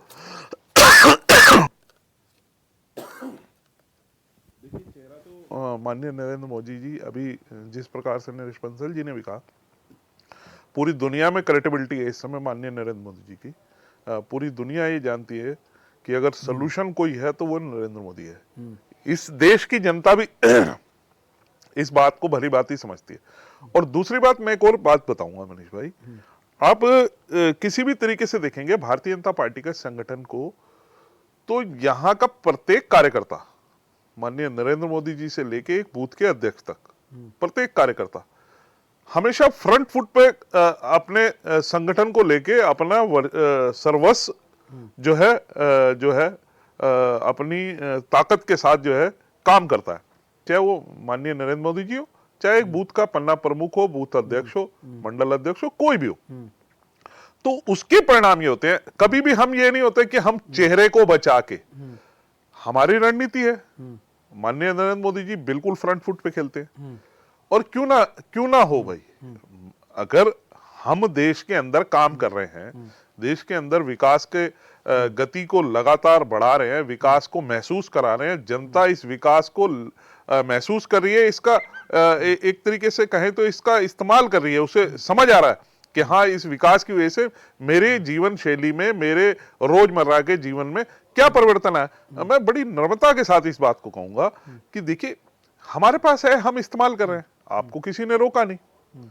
आपके पास जो है आप वो कर रहे हैं। आप लगातार माननीय नरेंद्र मोदी जी को गाली दे रहे हैं, उनके लिए अभद्र टिप्पणियां कर रहे हैं, सनातन को गाली दे रहे हैं, संगठन को गाली दे रहे हैं, तमाम ऐसे नेताओं को भारतीय जनता पार्टी को लेके गाली दे रहे हैं। आप जातीय व्यवस्था के ऊपर इसको तोड़ने का काम कर रहे हैं कि किसी तरीके से हम जो 90 के दशक में 80 के दशक में रणनीति होती थी कि जातियों में बांट के इस देश को वापस उलझाया जाए और वापस हंग असेंबली की ओर लेकर जाया जाए और उसमें जो है फिर अपनी बंदर बाट की जाए। तो जनता ने कहीं ना कहीं समझ लिया। आप देखिए, जहां हम छठी बार मध्य प्रदेश में आ रहे हैं, जनता को समझ आ रहा है ना, हमारा शासन, हमारी सत्ता, हमारा किया हुआ काम समझ आ रहा है। आप राजस्थान के अंदर आपको एक बार मिला मौका, आपको छत्तीसगढ़ में मिला, आपने क्या किया? आप वहां भ्रष्टाचार में लिप्त हो गए। महादेव ऐप जैसा, जिसका प्रमुख स्पष्ट रूप से चैनल पे बैठ के कह रहा है कि हाँ मैंने पैसा दिया, मुख्यमंत्री का नाम लेके। राजस्थान में लाल डेयरी को लेके जिस प्रकार से कांग्रेस के विधायक ने कहा, भाजपा ने नहीं कहा। देखिए, भाजपा तो जो काम कर रही है, लेकिन अंदर से भी जिस प्रकार से आवाज आ रही है, जिसने पैसा दिया महादेव ऐप के माध्यम से, उसने किस कारण से अपना मुंह खोला कि भाई ये मैंने पैसे दिए, मेरा काम रोकना चाहेंगे, एक मिनट रोकना चाहेंगे रिंद भाई। शदाब शम्स जुड़ चुके हैं हमारे साथ, अध्यक्ष हैं, वक्फ बोर्ड के अध्यक्ष हैं शदाब शम्स जी हमारे साथ जुड़ चुके हैं। शदाब शम्स जी, स्वागत है एचएन में आपका। शदाब शम्स जी, आज तो खुश, एक डायलॉग है ना अमिताभ बच्चन का कि आज तो खुश बहुत होंगे आप। भारतीय जनता पार्टी का प्रत्येक कार्यकर्ता खुश है, देश की जनता खुश है और मुझे लगता है कि हर वो व्यक्ति खुश है जो राष्ट्र से प्रेम करता है, विचारधारा से प्रेम करता है, अपनी सभ्यता से प्यार करता है, हिंदुस्तानी कल्चर से प्यार करता है। वो हर व्यक्ति खुश है क्योंकि आज देश के यशस्वी प्रधानमंत्री मोदी जी के नेतृत्व में जिस तरह का रिजल्ट आ रहा है, जो क्लीन स्वीप जिसे कहते हैं, वो होता हुआ नजर आ रहा है। और बहुत कांग्रेस के मित्र हमारे कह रहे थे कि ये ट्रेलर है, ये सेमीफाइनल है, तो बिल्कुल हम सहमत हैं उनकी बात से। ट्रेलर देख लिया है और अगली पिक्चर अभी बाकी है। 2024 में एक इनको बहुत शानदार पिक्चर दिखाएंगे।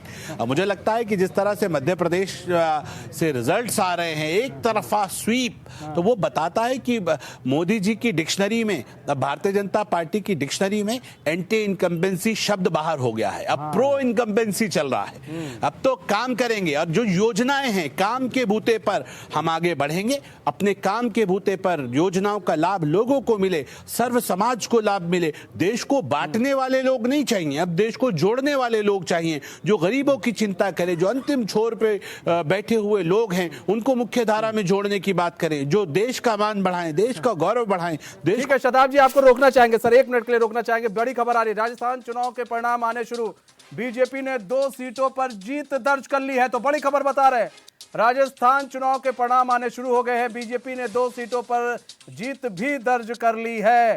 तो बड़ी खबर आपको बता रहे हैं इस वक्त की राजस्थान से आ रही है। चुनाव के परिणाम आने अब शुरू हो गए हैं, बीजेपी ने 2 सीटों पर जीत भी दर्ज कर ली है। शदाब शम्स जी हमारे साथ जुड़े हुए हैं, वक्फ बोर्ड के अध्यक्ष है। शदाब शम्स जी, अब रुझान आने शुरू हो गए हैं, 2 सीटों पर बीजेपी ने राजस्थान में जीत भी दर्ज कर ली है सर। मनीष जी, परिणाम आने शुरू हो गए हैं बिल्कुल, और परिणाम आते आते ऐतिहासिक परिणाम आएंगे ऐसा मैं मानता हूं। अब लेकिन हम बिल्कुल नहीं पूछेंगे कांग्रेस के मित्रों से कि बता दीजिए जो आपका हश्र बद से बदतर हो रहा है, अब पनौती कौन है, अब कौन पनौती है। अब मुझे लगता है कि ये जिस तरह की लूज टॉक कांग्रेस के मित्र कर रहे थे, अब ये जवाब जनता भी जानना चाहेगी कि पनौती कौन है। तो ये वाली लाइन है, मैं इतना ही कहूंगा कि मर्यादाओं को समझना चाहिए। हम मतभेद हो ये समझ में आता है, लेकिन मनभेद वाली राजनीति पे जो कांग्रेस जाती है, जो लूज टॉक का प्रयोग करती है, इससे कांग्रेस को बाज आना चाहिए। जनता ने सबक सिखा दिया है, अभी भी अगर इससे बाज ना आए तो आने वाला वक्त और बुरा होगा। और मैं इतना जरूर कहूंगा कि राजनीति के अंदर मुद्दों की सियासत मजबूत तरीके से आप सामने रखें, इससे लोकतंत्र मजबूत होता है। लेकिन हल्कापन, हल्की बात बार बार बार बार कहना और आप पब्लिक को बार बार देश के दुश्मनों का सहयोग करना, बार बार अपनी विचारधारा को नीचे दिखाकर कुछ वोट बैंक की पॉलिटिक्स के लिए दूसरी बातों को सर पे रखना, ये अपने आप में मुझे लगता है इन तमाम बातों को नकार दिया है देश में। और एक शुरुआत है, इस शुरुआत से अगर सबक लिया कांग्रेस ने तो समझ में आएगा, नहीं तो आने वाला वक्त कांग्रेस के लिए और बदतर साबित होगा। भारतीय जनता पार्टी के एक एक कार्यकर्ता ने, जिसने दिन रात खप कर लग कर मेहनत की और बहुत ईमानदारी के साथ हमारे तमाम कार्यकर्ता, चारों स्टेट के कार्यकर्ताओं के साथ साथ बाकी क्षेत्र के कार्यकर्ताओं ने, जिन्होंने जाकर मेहनत की, पूरी लगन के साथ काम किया, क्योंकि हम ये मानते हैं कि मेहनत का, परिश्रम का कोई दूसरा विकल्प नहीं हो सकता। आप काम करें, योजनाओं का लाभ लोगों तक पहुंचे, लोगों को योजनाओं की जानकारी मिले, जो भ्रम फैलाने वाले लोग हैं उनसे, उनके ऊपर उस भ्रम जाल से उन्हें निकालकर साफ छवि दिखाई जाए तो चीजें लोगों की समझ में आती हैं। अब लोग बहुत तेजी के साथ तमाम बाधाएं तोड़ते हुए, जो हमने कहा सबका साथ, सबका विकास, सबके विश्वास के नारे के साथ माननीय मोदी जी के नेतृत्व में देश तेजी से आगे बढ़ रहा है। लोग मोदी जी की बात पर विश्वास कर रहे हैं। मोदी जी की गारंटी को मुझे लगता है कि आरबीआई की गारंटी मान रहे हैं, ये देश की गारंटी है।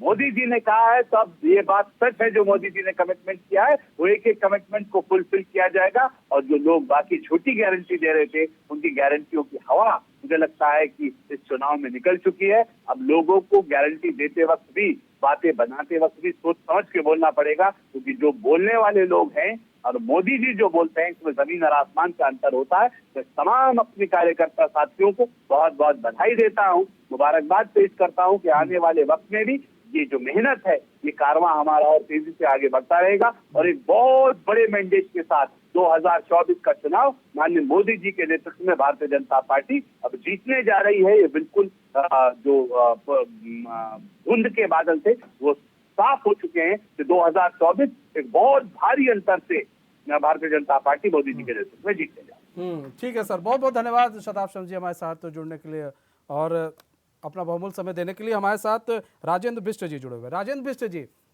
क्या दिख रहा है? देखिए अभी खबर भी आ रही है, रुझान आने शुरू हो गए। राजस्थान में दो जगह से बीजेपी ने जीत भी दर्ज कर ली है। तो राजेंद्र बिष्ट जी देखिए, एक यहाँ पर जो बार बार देखिए कई नेता जुड़ रहे हैं, बीजेपी के राज्यसभा सांसद हो, प्रदेश के महामंत्री हो, या फिर आपने देखा शम्स जी थे, वक्फ बोर्ड के अध्यक्ष हैं। तो ऐसे में काफ़ी इन लोगों ने एक चीज़ बताई कि मोदी जी का जो मैजिक है वो दिख रहा है। यहीं पर अगर हम स्मृति ईरानी की बात करें, भी स्मृति ईरानी कह रही हैं कि एक अकेला सब पर भारी। देखिए, जहाँ तक बात ये है कि जो इस समय के जो रुझान आ रहे हैं और जिस तरह से तीनों और चारों जो है, अगर आप स्टेट की बात करते हैं तो उसमें आप ये समझ लो कि जो भी मतलब बीजेपी का जो हाई कमान है, बीजेपी के जो राजनीतिक जो भी लोग हैं, उन लोगों ने हर एक स्टेट को अलग अलग तरीके से लिया है। अब आप बात करते कैसे जी कि राजस्थान में, क्योंकि 18 साल से जो है एक एंटी इनकम्बेंसी वाला फैक्टर था और उस पर कैसे वहां पे काम किया है। ज्योतिरादित्य सिंधिया भी थे, उनको भी साथ लिया गया। अगर आप ये देखें कि जितना भी ये बुंदेलखंड वाला इलाका है, वहां से बहुत बम्पर सीटों में जो है वो लोग आगे चल रहे हैं, बीजेपी के जितने भी उम्मीदवार हैं, और उसको किस तरह से लिया गया ये बहुत इंपॉर्टेंट चीज है। और अब जिस तरह से मतलब बीजेपी ने अपने सीनियर लीडर्स को वहां उतारा है, उनको एक रिस्पॉन्सिबिलिटी दी है कि आपका राजनीतिक जो है दमखम यहाँ पे अब विधानसभा चुनाव में दिखेगा। तो वो एक तरह से एक नई तरह की जो है रणनीति थी और वो रणनीति कहीं ना कहीं सफल होती दिखी। लेकिन आप मध्य प्रदेश में जो सबसे बड़ी जो बात मुझे लगती है, जो मेरा अपना एनालिसिस है कि शिवराज सिंह को जैसे चौहान साहब को जो है क्या कहते हैं वो चेहरा न बनाकर, लेकिन उनको ये कहा गया है कि आपने जो भी काम किया किस तरह आप आगे करोगे। और जो उन्होंने जिस तरह से सेंटिमेंटल अपना एक जो है लोगों से अपना एक कनेक्ट किया और उन जो भावात्मक जो कनेक्ट हुआ, भावात्मक जो उन्होंने लोगों से एक लाडली बहना जो योजना करी, उससे अगर आप ये देखेंगे कि जो महिलाओं का वोट प्रतिशत है वो सबसे ज्यादा बीजेपी को गया है। अगर आप इन सब चीजों में भी देखें कि जहां पे भी बीजेपी ने एक जो है युवा के अलावा जो आज सबसे ज्यादा जो है, मुझे तो लगता है 70% से 75% जो वोट हैं, उसमें इवन मैं कहना चाहता हूं कि और जाति के और धर्म के लोगों ने, हम बात करते हैं कि कांग्रेस में जो कहते हैं कि कांग्रेस में नहीं मुस्लिम वोट ज्यादा उनको पड़ते हैं, लेकिन बीजेपी में जो है मुस्लिम महिलाओं ने भी अपना वोट प्रतिशत दिया है। इसी वजह से अगर आप ये देखें कि बिल्कुल स्विंग है। अच्छा, एक चीज जी ठीक है, मोहन काला जी देखिए, यहाँ पर बात आ रही है, बार बार बात जब आती है कि ऐसा अगर यहाँ पर राजस्थान मध्य प्रदेश की बात करें तो राजस्थान में आप कह रहे थे हम 500 रुपये का सिलेंडर दे रहे थे, वो जो इनकी योजना थी, इनके आगे आपकी योजना फेल हो गई। और अगर इन जो बीजेपी ने योजना चलाई, जैसे कई योजना थी यहाँ पर बात की जाए, मुफ्त राशन की बात की जाए, आयुष्मान कार्ड की बात की जाए और उज्ज्वला योजना की बात की जाए, आपके 500 के गैस पर ये उज्ज्वला योजना जो है काफ़ी इफेक्ट डाल गया और उज्ज्वला योजना आगे निकल गया। तो क्या ये चीज़ें रही हैं फैक्टर? मैं उम्मीद करता हूँ आपके चैनल पर बैठकर इस बात को स्वीकार कर रहा हूँ और ये उम्मीद भी करता हूँ ईश्वर अगर कहीं ना कहीं, क्योंकि अभी बार बार आप भी अपनी बात पर या भारतीय जनता पार्टी के लगातार सनातन धर्म पर बात कर रहे थे, मैं उस पर भी बात करूंगा। बिल्कुल, और भारतीय जनता पार्टी के कितने सनातन प्रेमी हैं, उनके नेताओं के बयान या उनके नेताओं की जो सनातन धर्म को लेकर चीज़ें, उस पर भी चर्चा करूंगा। पर हाँ, निश्चित तौर पर आपके चैनल के माध्यम से बैठकर ये कहना चाहता हूँ कि हो सकता है कि हरियाणा, उत्तराखंड, उत्तर प्रदेश, गुजरात जैसे राज्यों के साथ अब शायद राजस्थान को भी 450 रुपये का सिलेंडर मिल जाएगा, ये मैं ऐसी उम्मीद करता हूँ। क्योंकि देश में तो भारतीय जनता पार्टी की सरकार है नहीं, देश के लोगों को तो 450 रुपये का सिलेंडर नहीं मिलेगा। पर हाँ, भारतीय जनता पार्टी शायद राजस्थान या मध्य प्रदेश में जो है, अब राजस्थान में जिस तरीके से उन्होंने वादे किए, हाँ कहीं ना कहीं कुछ कमियाँ मैं बार बार कह रहा हूँ कि रही हैं। जो चिरंजीवी योजना, आज हम पूरे देश में गर्व के साथ कह सकते हैं कि पहला राज्य राजस्थान अशोक गहलोत जी के नेतृत्व में बना, जो चिरंजीवी योजना के माध्यम से 25 लाख रुपए का बीमा योजना देने का काम कर रहा था और लोगों को स्वास्थ्य से लोगों को लाभ देने का काम कर रहा था। पर हाँ, कहीं ना कहीं कुछ धरातल पर कमियां रही हैं। मैं बार बार कह रहा हूं आपसे, जिस तरीके से हिमाचल में भारतीय जनता पार्टी के नेतृत्व में कमी रही होगी, उनकी योजनाओं में कमी रही होगी, जिस तरीके से पंजाब में रही होगी, जिस तरीके से दिल्ली में रही होगी, जिस तरीके से कर्नाटक में भारतीय जनता पार्टी की नीतियों में कमी रही होगी, वो कहीं ना कहीं जो योजनाएं हैं, उन योजनाओं पर मुझे लगता है कि शायद धरातल पर हम लोगों के बीच में नहीं ले जा पाए। उस पर मैं संकोच नहीं कर रहा हूं। रही बात सनातन धर्म के विषय पर, अभी आप बात कर रहे थे, इन्हीं के सांसद थे कर्नाटक से रमेश कट्टी जी, जिन्होंने कहा कि हिंदू धर्म ही नहीं है। ये मैंने नहीं कहा। आज किस सनातन धर्म की बात करते हैं? अरे पूरा देश जानता है कि जब रामलला जी ताले में बंद थे तो भारतीय जनता पार्टी घर में बैठी हुई थी। ये पूरा देश जानता है। मैं इस पर नहीं जाना चाहता हूं। सीता माता टेस्टी ट्यूब है, ये मैंने नहीं कहा, ये दिनेश शर्मा जी ने कहा। और अभी आप जाति पर बात कर रहे थे। उत्तर प्रदेश, मनीष भाई आप उत्तर प्रदेश से आते हैं। उत्तर प्रदेश के जो मुख्यमंत्री हैं योगी आदित्यनाथ जी, उन्होंने बजरंगबली की तुलना किससे करी? दलितों से। ये मैंने नहीं कहा। इन्हीं के एक पूर्व सांसद जिन्होंने ये कहा कि पशु जो है, हनुमान जी जो है, बंदर जो है कभी भगवान नहीं हो सकता, ये मैंने नहीं कहा। मैं तथ्यों के साथ बात कर रहा हूं आपके चैनल पर बैठकर। पर हां, ये सनातन धर्म के प्रहरी बनेंगे, क्योंकि ये अपने आप में जिस तरीके का ढोंग और दिखावा, और कहीं ना कहीं मैं बार बार आपके चैनल पर बैठकर या मैं जिस भी चैनल पर मैं कहता हूं कि ये ध्रुवीकरण की राजनीति करने का काम करती है। और मैं ऐसी उम्मीद करता हूं कि मध्य प्रदेश में और क्या बोलते हैं आपका राजस्थान में, या जिन भी राज्यों में, उत्तराखंड भी उस स्टेट में आता है, क्योंकि 10 साल उत्तराखंड में भारतीय जनता पार्टी को जो है दूसरा टर्न जनता ने दिया है। मैं उम्मीद करता हूं रविंदर भाई से कि आप 450 रुपये का गैस सिलेंडर यहाँ उत्तराखंड के लोगों को भी दिलाने का काम करेंगे, क्योंकि उत्तराखंड के लोगों ने कोई गुनाह नहीं किया। उन्होंने भी भारतीय जनता पार्टी की जो है गारंटी पर विश्वास किया। और अब जल्द हो सकता है शायद 450 रुपये का सिलेंडर यहाँ भी मिलने लगेगा। पर जनता जनार्दन है, जनता का जो भी फैसला है वो सर माथे पर है। ये जनता लोकतंत्र का हिस्सा है। हार जीत, हम इससे हार जो हुई है, इन हारों से जो है कहीं ना कहीं चिंतन करेंगे, मंथन करेंगे। जो कमियां रही हैं उन कमियों पर जो है अपना जो है गहन मंथन होगा। पर ये मैं आपके चैनल से कहना चाहता हूँ कि इस पर अहंकार नहीं करना चाहिए। ये हार और जीत लगी रहती है, क्योंकि हमें इस देश में भूलना ही नहीं चाहिए कि मोदी जी के चेहरे पर ही अनेक चुनाव भारतीय जनता पार्टी ने हारने का काम किया है।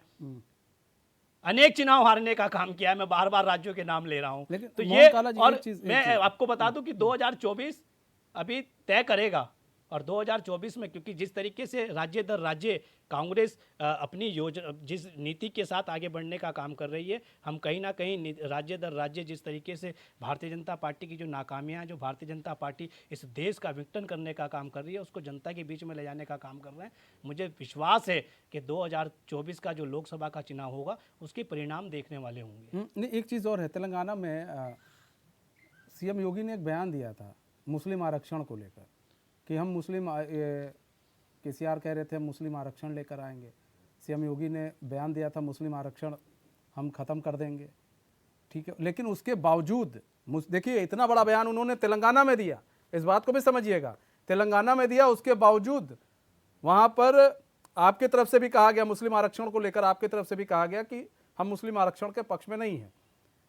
उसके बावजूद बीजेपी को वहां पर अच्छा खासा जो है सीट मिल रहा है, जहां पर है ही नहीं, बीजेपी थी कहां, वहां एक सीट थी तो वहां पर। कांग्रेस के भी सत्ता में रही क्या? नहीं बिल्कुल नहीं क्या थी। कह रहा हूं, कांग्रेस के भी सत्ता में वही हम कह रहे हैं। लोगों ने जनता पे जनता ने वही मैं कहना चाह रहा हूं की आपसे। जनता ने कांग्रेस पे पहली बार कभी विश्वास सुनिए, किया सुनिए, है। आप मुझे कांग्रेस बताइए लगा- क्या जब उत्तर प्रदेश के अंदर योगी आदित्यनाथ जी ने आरक्षण खत्म कर दिया क्या? सुनिए ना, बात तो उत्तर सुनिए। प्रदेश में तो गले उत्तर- लगाएंगे, सुनिए, सुनिए ना, उत्तराखंड में तो गले लगाएंगे, नहीं, मोहन भाई, उत्तराखंड में जो है मदरसों पर जो है पैसा लगाएंगे, हाँ। उत्तर प्रदेश में मदरसों पे पैसा लगाएंगे। क्या मैं यही गलत तो कर कह रहे रहा हैं? हूँ, ये क्या गलत कर ध्रुवीकरण रहे की हैं? राजनीति है, नहीं, ये ध्रुवीकरण की नहीं, राजनीति नहीं, है। आप आप देश को बांटने का काम भाई, भारतीय जनता मोहन भाई, पार्टी खुद करती है। मोहन भाई, ये मैं सुनिए। लगातार कह रहा हूं नहीं। भाई, जातियों में बांटने का काम, मोहन भाई। भगवानों को जातियों में बांटने का मोहन काम, भाई। इंसानों को जातियों में बांटने का काम, ये तो लगातार भारतीय जनता नहीं, पार्टी आप- कर रही नहीं, ठीक है। है। अत्याचार अगर आप आप ये मानते देखेंगे, हैं ना, आप आप ये- अत्याचार अगर देखेंगे, लगातार अत्याचार जब होगा भाई, आप ध्रुवीकरण पर राजनीति कर विकास ठीक के है, एजेंडे पर ये- जब आप बात मान रहे करने हैं की बात ध्रुवीकरण कर रहे हैं, नहीं, ये ध्रुवीकरण लगातार अब ठीक है, ध्रुवीकरण हो अब रहा है। सुनिए, आप ये मान रहे हैं ना कि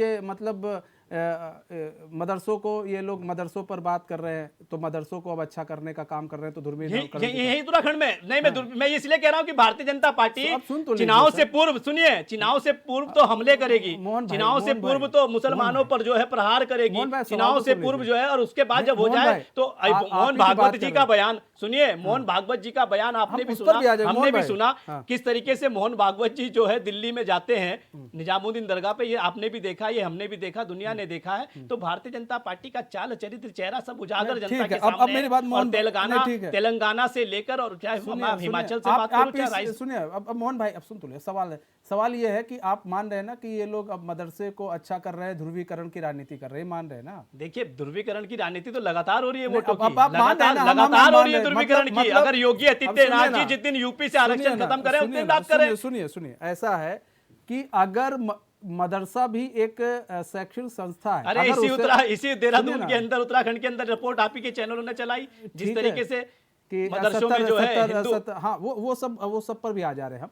लेकिन जो मदरसे को हाईटेक करने की बात की गई थी, कई मदरसों को हटाने की भी बात की गई है जो अवैध रूप से संचालित है। ये भी देखिए, मंदिर कितने तोड़े गए उत्तराखंड में? क्यों मंदिर भी तोड़े गए हैं? मंदिर तोड़े गए ना, बिल्कुल ये तोड़े सनातन गए। धर्म की सरकार में। तो क्या मैं अब- वही कह अब- रहा हूं बार बार, मनीष भाई, आप बार बार सनातन धर्म पर जब बात कर रहे हैं मोदी को लेकर, ठीक तो है। जब बनारस के अंदर 100 से ज्यादा मंदिर तोड़े जाते हैं तब क्यों नहीं सनातन धर्म की लेकिन याद आती है? अवैध- जब गुजरात के अंदर मंदिर तोड़े जाते हैं तब क्यों नहीं याद आती रविंद्र है? भाई, आपसे जब आते हैं। मध्य प्रदेश के अंदर मंदिर तोड़े जाते हैं तब सनातन धर्म की याद रविंद्र क्यों भाई नहीं आप पर आ आती है? जाते हैं। रविंद्र भाई, अब देखिए यहाँ पर ये है कि अवैध चीजों पर अतिक्रमण हो रहा है। जब कई टूटे थे आपको मजार मनीष तोड़े भाई थे। मैं बता दूं, मनीष भाई मेरे साथ चलिएगा अपने एंकर को लेकर, जिसको अवैध मंदिर बताकर इन्होंने तोड़ने का काम किया था दोबारा से बना हुआ है। सुनिए तो, अब सुन तो लीजिए, अब पूरी है ना, ठीक है, एक दो जगह होगा, हम उदाहरण अरे उदाहरण मनीष प्रस्तुत भाई, करते ये हैं। भारतीय जनता पार्टी का ठीक चाल है। चरित्र है। हाँ। आप एंकर के तौर पर कार्य करिए, हाँ। क्योंकि ये जिनको हिंदू, जब मैंने अभी आपसे कहा ना कि जब भगवान राम ताले में बंद थे, जिनके मुंह से शब्द नहीं निकलते थे, हाँ। वो क्या वो आपने देखा देश के अंदर लोगों ने चला दिया कि जो राम को लाए हैं हम उनको लाएंगे। अरे भगवान को कोई ला सकता है क्या? नहीं, आप ही अरे लोग तो भगवान, पूछ रहे थे अरे कि कब भगवान तारीख भगवान बताओगे? नहीं, तारीख तारीख कब बताओगे? आप अरे ही लोग पूछ रहे थे ना। तारीख एक बात सुनिए ना, तारीख अभी भी लोग, ये बात सुनिए, अभी भी लोगों ने कहा तारीख तो तब बताई गई ना कि जब रामलला जी ताले से बाहर आए, वरना तारीख तो इनके ख्वाब में भी नहीं थी। इनके तो ख्वाब में भी भगवान नहीं आते थे, क्योंकि रथ से कूदकर भाग जाने वाले कभी भगवान को नहीं ला रामलला सकते। जी कैसे आए? रथ से कूदकर भाग जाने वाले कभी रामलला भगवान जी को नहीं कैसे ला बाहर आए? सकते। रामलला अरे जी मैं आपको बता रहा हूँ ना, दुनिया जानती है पीवी नरसिम्हा राव और राजीव गांधी को, दुनिया जानती है। क्या जानती है? दुनिया जानती है राजीव गांधी जी और पीवी नरसिम्हा राव जी के बारे में। मनीष भाई शायद आपको ना पता हो, पर दुनिया, मैं कह रहा हूं ना, दुनिया जानती है कि अगर ना भूमि, अगर ताला ना खुलवाया होता, नहीं ताला कैसे खुला था आप मुझे बताइए ना, आप मुझे बताइए ना। यही राजीव गांधी जी की सरकार थी जिन्होंने ताला खुलवाने का काम किया, और ताले के बाद और वहां पर भूमि पूजन होती है, और भूमि पूजन होती है, भूमि पूजन होती है, जिस भूमि पूजन को जो बाद में ठुकरा दिया जाता है। आज आप कोर्ट की बात कर रहे हैं ना, कि कोर्ट ने राम मंदिर वहां पर बनवाने की बात की, ये क्यों श्रेय ले रहे हैं? ताला भी वैसे ही खुला था, तो ताला भी वैसे आगे ना आप अपनी बात पर, आगे ना आप अपनी बात पर क्यों सरे जा रहा फिर मोदी जी को? जब कोर्ट ने ताला खोलने का काम किया, जब कोर्ट ने दिया, मनीष भाई आगे ना आप, आगे ना अपनी बात पर क्यों सरे देते फिर आप भारतीय जनता पार्टी को? क्यों सरे देते फिर आप मोदी जी को? क्यों कह रहे हैं फिर आप? अरे आप कह रहे कि तारीख आने का, तो तारीख का काम तो कोर्ट ने किया ना, सुप्रीम कोर्ट ने। मनीष भाई सुप्रीम कोर्ट ने किया ना, जिस तरीके से हाई कोर्ट ने किया, जिस तरीके से सुप्रीम कोर्ट ने किया ना, भारतीय जनता पार्टी का क्या रोल है उसमें? और सुनिए, जब मंदिर बन रहा था तो देश के करोड़ों लोगों ने चंदा योगदान देने का काम किया, जिसमें मोहन काला का भी परिवार है। अगर आप कहेंगे, मैं आपको पर्ची भी दिखाऊंगा जब भारतीय जनता पार्टी के साथ देने का काम किया। ये भगवान के राम पर बांटने का काम मत करिए मनीष भाई। और मैं बार बार यही कह रहा हूँ कि किसी की कोई औकात नहीं है, चैनल पर बैठ के कह रहा हूँ, बिल्कुल, अब मेरी बात भगवान पे नाम पर जिस तरीके से आपने कहा कि कोर्ट, उसी तरीके से आज भी कोर्ट का फैसला है, आज भी कोर्ट का फैसला है, बीजेपी का फैसला नहीं है, कोर्ट का फैसला है। यही बात समझाने की कोशिश करिए मनीष भाई लोगों को कि बीजेपी का नहीं है या मोदी का नहीं है, ये कोर्ट का फैसला है।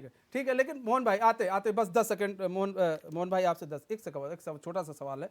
देखिए, बात यहाँ पर ये है कि हलफनामा किसने दिया था?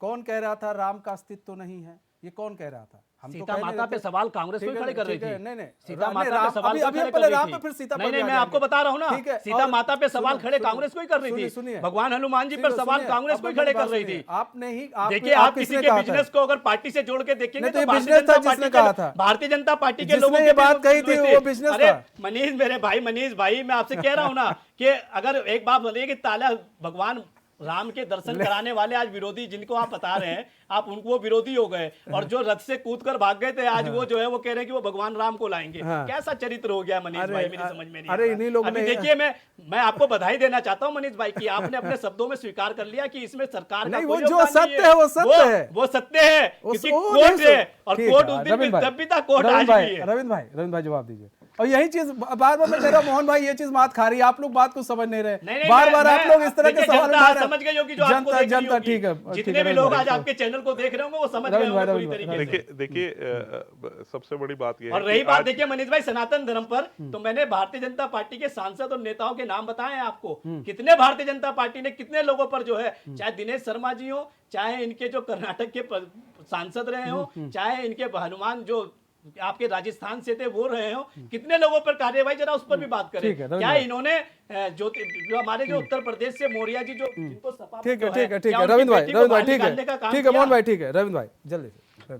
देखिए, आज जिस प्रकार से भारतीय जनता पार्टी ने 4 राज्यों में से 3 राज्यों में, रविंद्र भाई अपना फोन जरा आप साइलेंट कर ले, लगभग आप समझिए कि अब जो है स्टेबिलिटी लगभग आ गई है। स्पष्ट रूप से दिख रहा है कि 3 राज्यों में भारतीय जनता पार्टी की सरकार बनने जा रही है। और तेलंगाना में भी मैं अगर अपने थोड़ा सा सोर्सेज से जिस प्रकार से अभी बैठे बैठे मैं बात कर रहा था, तो मुझे लगता है कि वहां पे भी अभी फंसेगा मामला। अभी आप उसे क्लियर मैंडेट नहीं कह सकते कांग्रेस का। वहां लगभग 11 से 12 सीटों की ओर ट्रेंड कर रहे हैं, और बीआरएस भी लगभग ऊपर चढ़ रही है। तो लास्ट रिजल्ट तक देखना बाकी रहता है। अब मैं आता हूं, देखिए, बार बार जिस प्रकार से राम जन्मभूमि को लेके बात कही जाती है, क्योंकि ये अब लगातार शुरू होगा, क्योंकि जो लोग तारीख नहीं बताएंगे वाला नारा लगाते थे, आज वही नारा लगाएंगे, हमें कब बुलाएंगे पे भी आएंगे। और दूसरा, देखिए, ये बार बार कहते हैं कि हमने ताला खुलवाया, तो अगर दर्शक आपके जो देख रहे होंगे, ये हकीकत है कि राजीव गांधी के कार्यकाल में वो ताला खुला था। धन्यवाद। एक लंबे समय से बंद था, लेकिन उसकी आपको जड़ में जाना पड़ेगा, वो क्यों खुला था। इससे पीछे थी शाहबानो। अगर आप जाएंगे, एक शाहबानो मामला एक पूरी देश भर में बवाल हो गया था। हाँ, शाहबानो को का सुप्रीम कोर्ट का मामला पलटते हुए जिस प्रकार से राजीव गांधी ने सदन में उस पूरे के पूरे सुप्रीम कोर्ट के फैसले को चेंज करते हुए एक नया आदेश बना दिया था और देश के अंदर मुस्लिम पर्सनल लॉ बोर्ड का गठन करवाया था, उस बात को लेके जिस प्रकार से हिंदुओं के अंदर एक नाराजगी थी, उसे दूर करने के पीछे एक रणनीति के तहत इस ताले को खुलवाने का काम किया था। सिर्फ इतना ही काम किया था। इसके बाद तमाम इनके नेताओं के, तभी तो भारतीय जनता सुन पार्टी लीजिए ना, मैं बीच में नहीं जागी बोला, थी। सुन लीजिए, बीच में नहीं बोला भारतीय जनता था। पार्टी देखिए जागी दर्शक, तभी थी। ये फैसला दर्शकों को मोहन भाई करने दीजिए। मैं सही बोल रहा हूँ या आप सही बोल रहे हैं, आपने भी बात कह दी, अब मुझे बोलने दीजिए। तो उसके बाद लगातार इनके लोगों ने जब कार सेवकों ने जिस प्रकार से वो स्थल से राम जन्मभूमि को क्लियर करा, राम जन्मभूमि का अपना हिस्सा लिया, उसके बाद इनके तमाम नेताओं ने कहा हम सरकार में आएंगे तो हम वहां पे दोबारा से भव्य दिव्य बाबरी मस्जिद का निर्माण कराएंगे। और ये अभी नहीं, ये 2014 के चुनाव तक में इन्होंने कहा है। तो आज जिस प्रकार से ये कह रहे हैं कि हमें कब बुलाओगे, जो कहते थे मंदिर नहीं बनाएंगे, तारीख कब बताएंगे, ऐसे तमाम नारे लगाते थे। तो देश की जनता को इस बात का प्रूफ देने की किसी को जरूरत नहीं है। लेकिन हाँ, जो आपके दर्शक फिलहाल जो एक नवयुवक जो है, जो पिछले 15-20 साल 20 साल का जो नवयुवक है, उसको ये कहानी के बारे में जरूर पता होना चाहिए, क्योंकि ये सब तमाम आज की डेट में तो हर आदमी के पास जो मोबाइल है, ये फैक्ट चेकर है, इसमें आप तमाम ढूंढेंगे तो आपको सारी चीजें पता लग जाएंगी कि क्या होने वाला है। दूसरी बात देखिए, मैं आज के दिन की एक महत्वपूर्ण घटना की याद दिलाने की बात करूंगा। आज है 3 दिसंबर। 3 दिसंबर है आज। आज ही के दिन भोपाल गैस कांड हुआ था, जिसमें एक ही रात में 15,000 से ज्यादा लोग मर गए थे। कांग्रेस का शासन होता था, केंद्र में भी और राज्य में भी। 1984 3 दिसंबर आज ही का दिन था। आप अगर उस पूरी घटना को देखेंगे, एडरसन उसमें मुख्य आरोपित था। इससे पहले की तमाम रिपोर्टें थी, उसे किस प्रकार से गाड़ी में बिठा के फटाफट से उसको इसके देश में भेजा। एक आदमी अगर आपके पास कोई है तो मुझे जरूर दिखाइए जिसको उसको अपराध दोष सिद्ध किया हो या अपराधी बताया हो। तमाम ऐसे लोग, उन 15,000 लोगों का आंकड़ा है जो कहा गया था, और बड़ा हो सकता है जो रिपोर्ट में ना हो। आप अगर उसे देखेंगे तो वो एक भव्य घटना थी, और उसी साल 1984 भी हुआ था।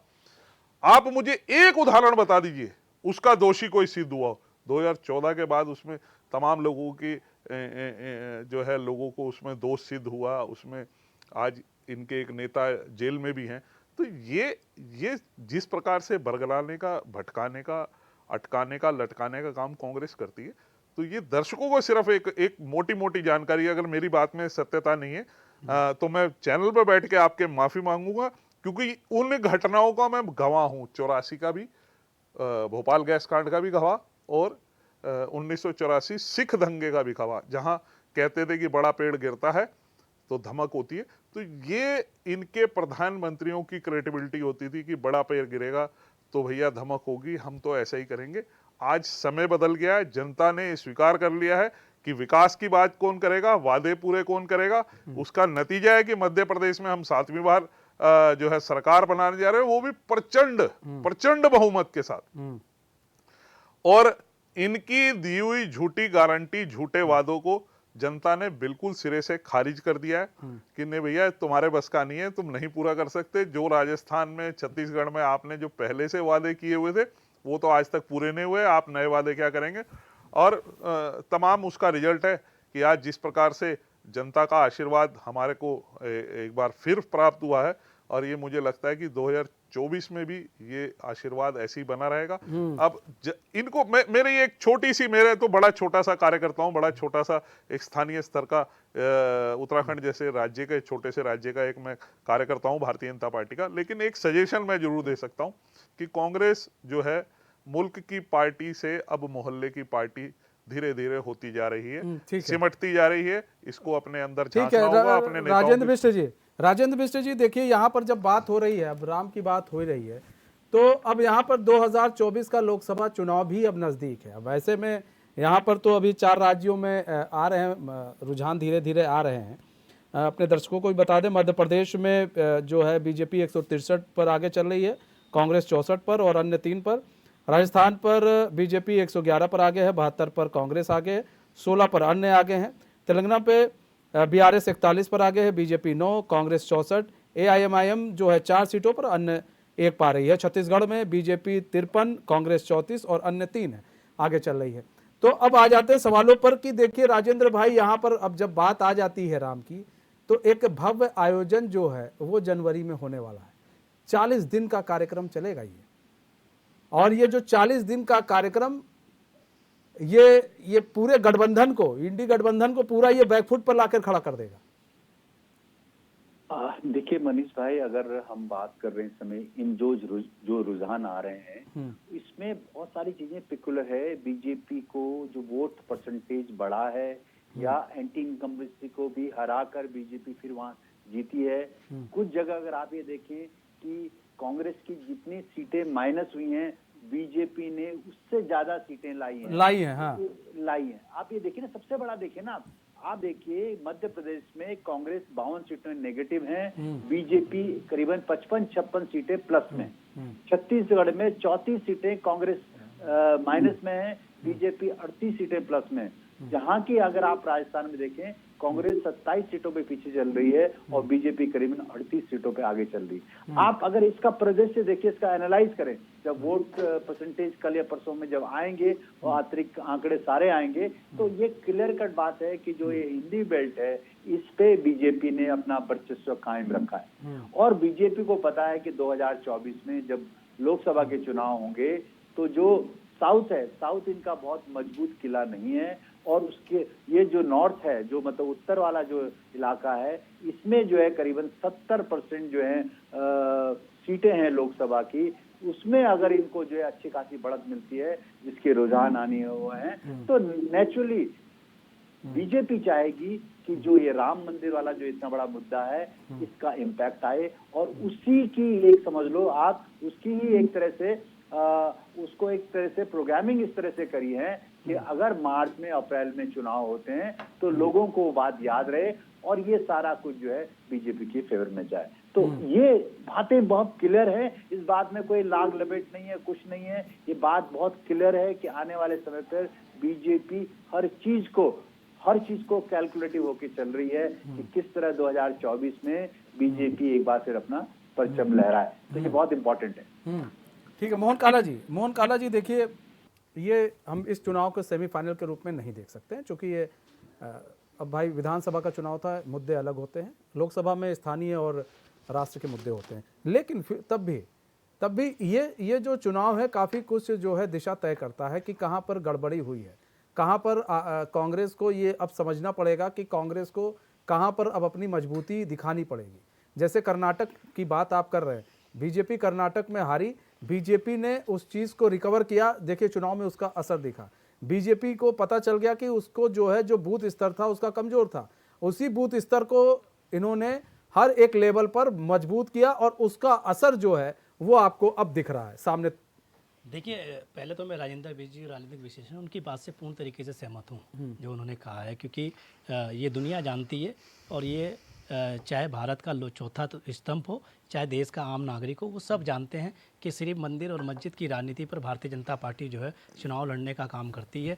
विकास की बात अगर कहीं होती तो जितनी जनसभाएं आप प्रधानमंत्री जी की जितनी भी राज्यों में देखोगे तो वहाँ पर कहीं भी विकास की योजनाओं पर कोई बात मैं समझता नहीं कि उन्होंने की होगी। वो जहाँ पर भी थे तो वो वही उनकी जो बातें हैं, चाहे देश को बांटने, जिस तरह से सनातन धर्म पर उन्होंने भाषण दिए हों लगातार, तो इसलिए मैं उनकी राजेंद्र विज जी की इस बात से सहमत हूँ। इनके पास सिर्फ एक चीज़ यही बची है, और अगर मुद्दों पर अगर चुनाव होता तो निश्चित तौर पर जो है जिस तरह से हिमाचल ने अपना जनादेश दिया था, जिस तरीके से पंजाब ने जनादेश दिया था, जिस तरीके से दिल्ली ने जनादेश दिया था, जिस तरीके से आपका जो है कर्नाटक ने जनादेश दिया था, तो निश्चित तौर पर मैं मान सकता था कि ये वो। पर हाँ, आपने जो बात कही है, मैं बार बार आपके चैनल पर बैठ के उस बात को कह रहा हूँ कि जहाँ कमियाँ रही हैं, क्योंकि देखिए जब हारने के बाद ही जो है आदमी मंथन करता है, क्योंकि जब भारतीय जनता पार्टी 98% वाला जो हिंदुत्व राज्य जब हिमाचल हारी तो उन्होंने चिंतन किया जब वो कर्नाटक हारे तो उन्होंने चिंतन किया, उन्होंने अपनी खामियां जो थी उन खामियों पर जोर दिया।